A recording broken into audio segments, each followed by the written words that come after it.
Usted de pronto lo ha escuchado mencionar, que cuando a él le tocó el final de sus días, también el régimen, el sistema, lo condenó a muerte. Y la muerte a la cual lo condenaron fue también ser crucificado como Jesús. Pero él, observando que no podía ser como su maestro, a quien habían condenado a la cruz y crucificado con la cabeza hacia arriba, se dice que este personaje pidió el ser crucificado con la cabeza hacia abajo, porque no era digno, dijo él, según los historiadores, de morir de la misma forma como murió su maestro. Era el apóstol Pedro. Se dice que él eligió esa forma, cambiando un poco lo del Señor Jesús. Y en esta mañana quiero entonces hablarles de un tema que he titulado Vidas impactadas por Jesús. Vidas impactadas por Jesús. Y voy a invitarle a usted a que abra conmigo su Biblia en el libro de los Hechos, capítulo 4, versículo 13. Vamos a leer la palabra del Señor en este día. En el libro de los Hechos de los Apóstoles, capítulo 4, versículo 13. Dice así la palabra del Señor. Entonces, viendo el denuedo de Pedro y de Juan, y sabiendo que eran hombres sin letras y del vulgo, se maravillaban y les reconocían que habían estado con Jesús. Y les reconocían que habían estado con Jesús. Esa es una frase muy importante, la cual vamos a girar en esta mañana alrededor de ella. Pero permítanme retroceder esta historia hasta los hechos que podemos recordar para darle un buen entendimiento a lo que hoy queremos nosotros ver. ¿Quiénes eran Pedro y Juan? ¿Quiénes eran estas dos personas de las cuales dice la palabra del Señor que la gente que estaba alrededor en el instante en que leímos les reconocían que habían estado con Jesús? ¿Quiénes eran ellos? El nombre original de Pedro no era Pedro, sino que era Simón. Y el nombre generalmente hacía caso, tenía un significado con respecto a la personalidad de quien lo llevaba. Y Simón significaba y significa frágil, junco o caña de junco. Y de pronto era que Pedro era tan frágil en su modo de ser, pero sí era como variable, tenía un carácter, un temperamento variable, era fuerte en algunas cosas, pero fácilmente daba la vuelta hacia otra consideración, se portaba de una manera y de otra, y el nombre original entonces de este Pedro era Simón.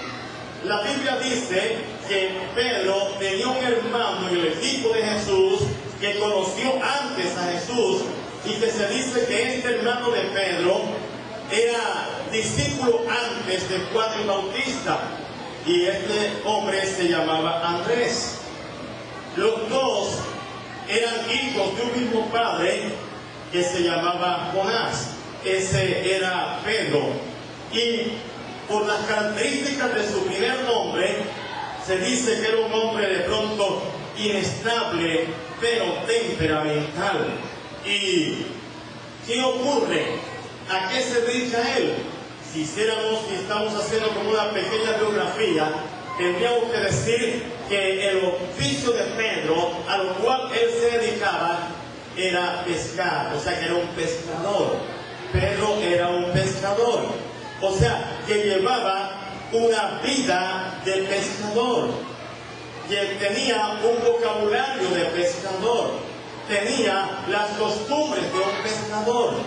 Y no vamos a decir en esta mañana que eran malas, sino que las costumbres normales de una persona que se desenvuelve en ese ambiente.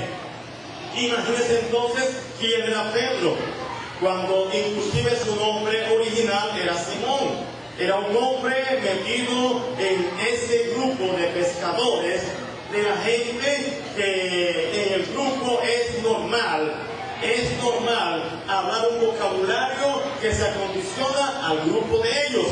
Eran normales las costumbres que tenían a nivel de un pescador. Es más, Pedro no sé si superaba a los otros pescadores de la época, porque Pedro, por alguna costumbre que se le denotan, él hasta pescaba desnudo.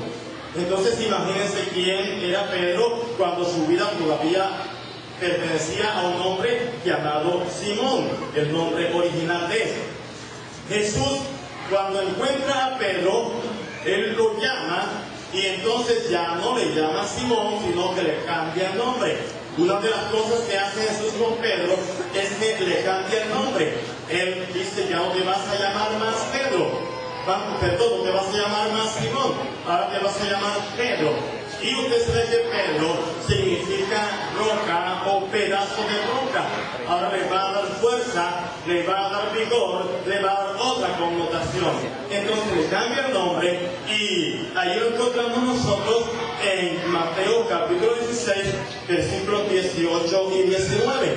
De pronto usted lo lee en la casa. Pero ahora lo que significa Pedro en sí es una persona que tiene fervor, tiene energía. Es, además de eso, Jesús sabe que necesita una persona como impetuosa, una persona echada para adelante, una persona con fuerza.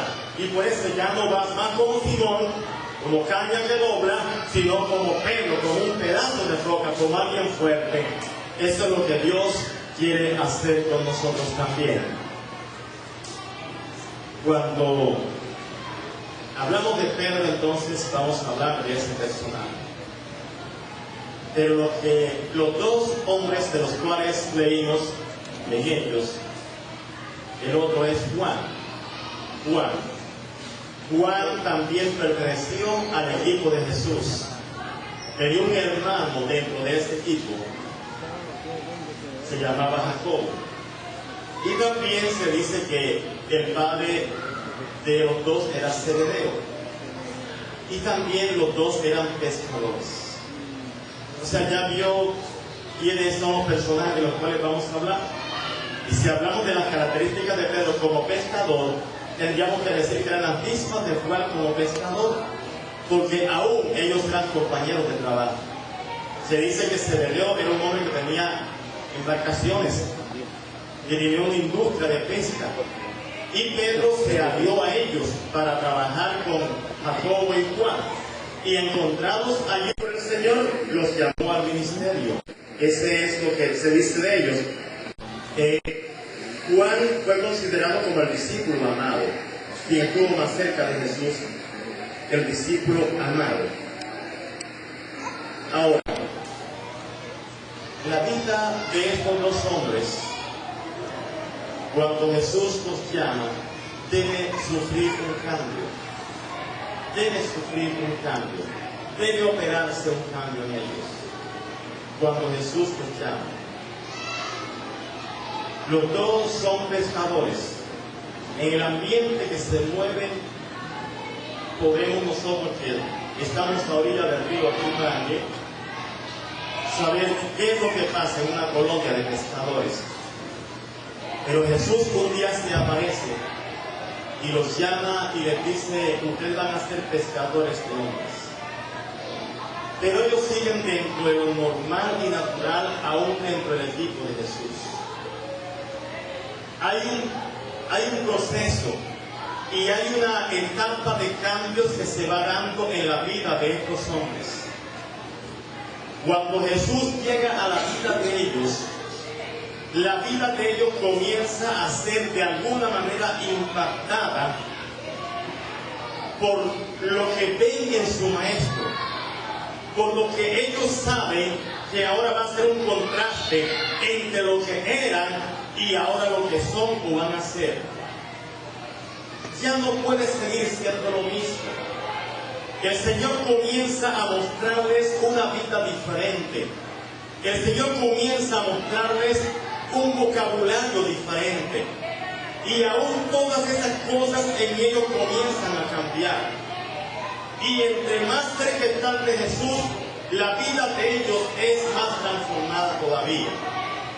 Juan y Jacobo, los dos hermanos, cuando Jesús llega a ellos, Jesús les da un nombre a los dos que es como consecuencia, se dice, del carácter violento, agresivo, que tenía Juan y Jacobo también, los dos hijos de Zebedeo, y que van a hacer compañía con Pedro. Recuerde que a ellos les llamó Boanerges, que significa hijos del trueno. Se dice que por el carácter, el temperamento que tenían estos dos hermanos, Juan y Jacobo. Y los dos se unen con Pedro, arman un equipo de 3.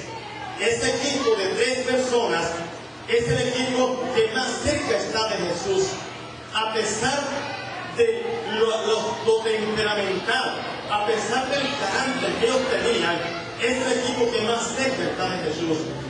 Y cuando uno más cerca está de Jesús, la vida comienza a impactarse, a tomar cosas de Jesús. La vida necesariamente, las costumbres, el vocabulario, las ideas, los sueños, todo, cuando uno está cerca de Jesús, todo comienza a cambiar, porque Jesús influye sobre la vida de la persona. Y sobre la vida de estos 3 hombres, Jesús comenzó a influir directamente. El cambio no se da por completo antes que llegue el Espíritu Santo y viene a los apóstoles, a Pedro y a Juan. Pero la vida de ellos sí comenzó a ser impactada por la presencia de Jesús. Es que Jesús hablaba otro lenguaje, hablaba en otros términos, tenía otras costumbres. Es raro, no se puede concebir de que cuando Cristo llega a una persona no ve cambio en ellos. Si Cristo llegó a tu vida y no ha operado ningún cambio en tu vocabulario, en tu forma de hablar, tú eras tan bueno que no necesitabas que Cristo llegara. Pero cuando uno ha vivido una vida normal de humanos, pero llega a Cristo, la vida de uno impactada y en algo debe cambiar. Pero ¿qué es lo que hace la historia que hoy traemos? Resulta que un día Pedro y Juan se acercan en su vida ministerial, ya habiéndose ido Jesús al cielo.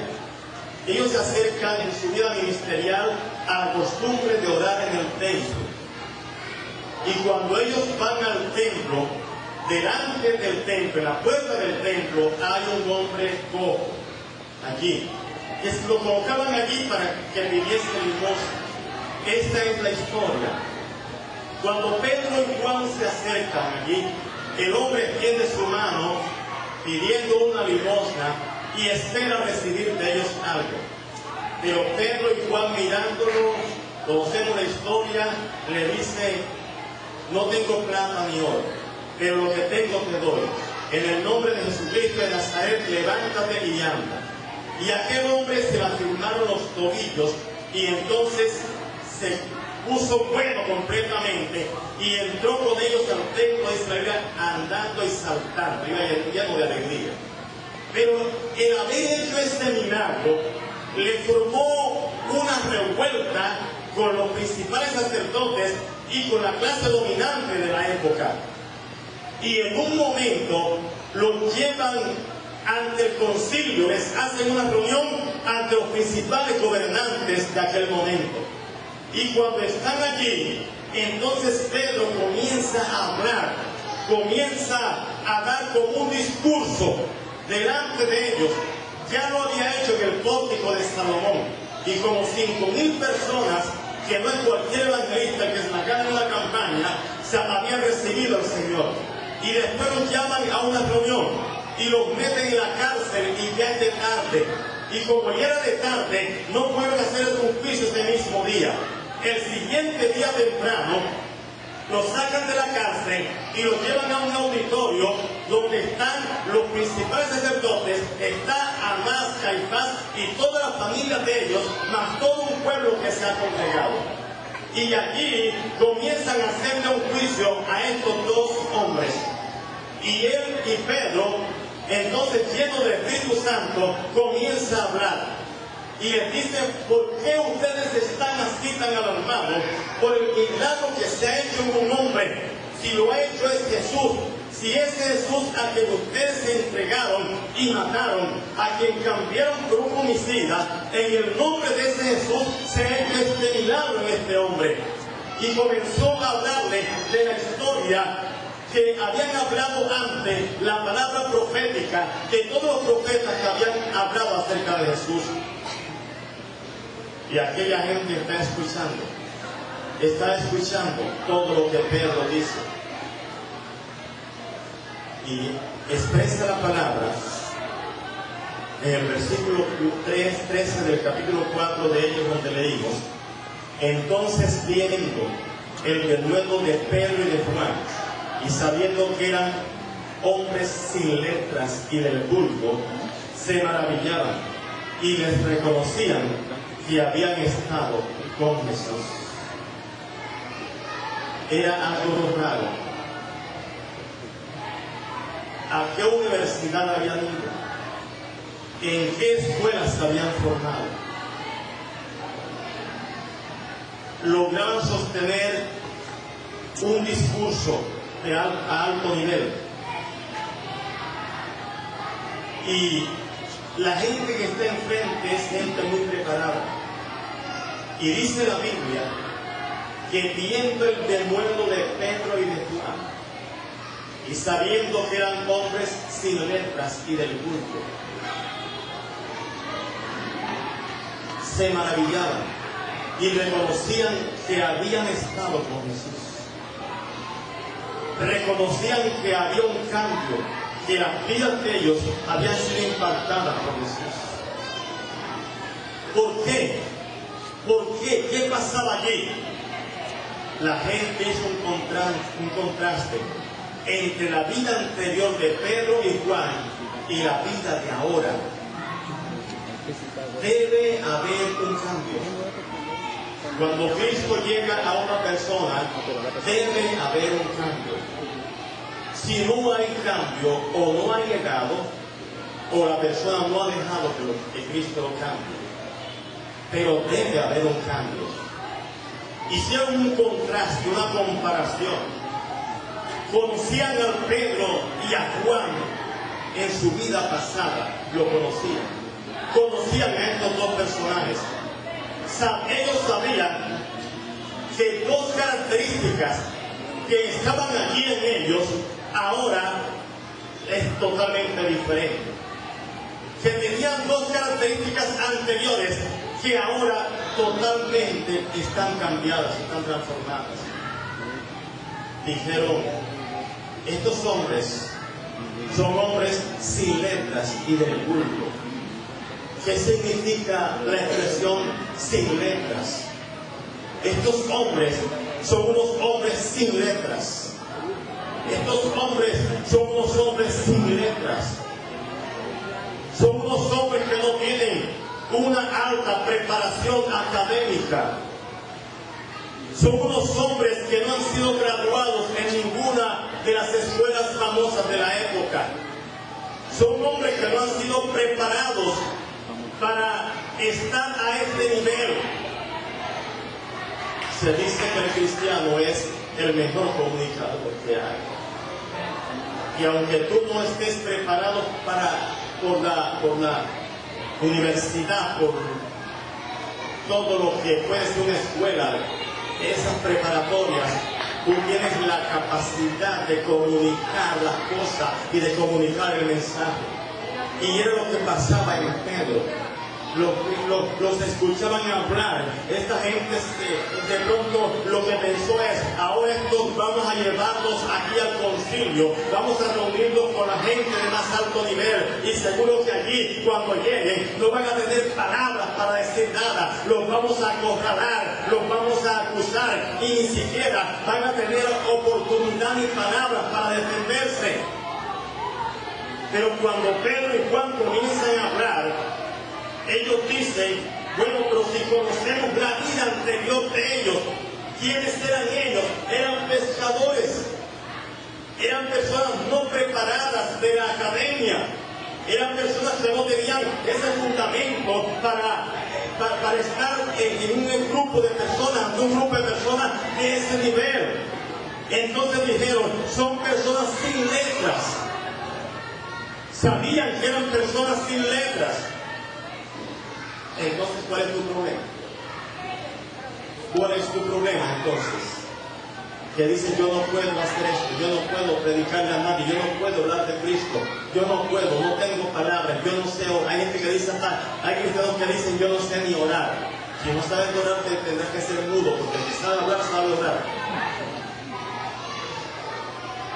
Yo no sé hablarle a nadie de Cristo. Entonces, ¿qué aprendiste de él? ¿Qué puedes hablar de Cristo? De pronto no sé hablar de mí, pero hablar de Cristo tengo que saber si he andado con él.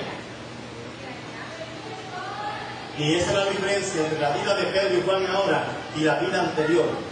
La vida anterior era una vida de vocabulario normal de un pescador, de pronto de palabras, y no voy a decir que para ellos no eran malas, eran normales hablar de esa forma. Y no la preparación que debía tener alguien para estar de frente a un Sanedrín de eso, un grupo tan preparado.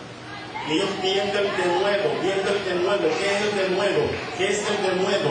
¿Verdad? Pablo también le pedía a las iglesias que oraran para que cuando él predicara, Dios le diera denuedo. ¿Qué es denuedo?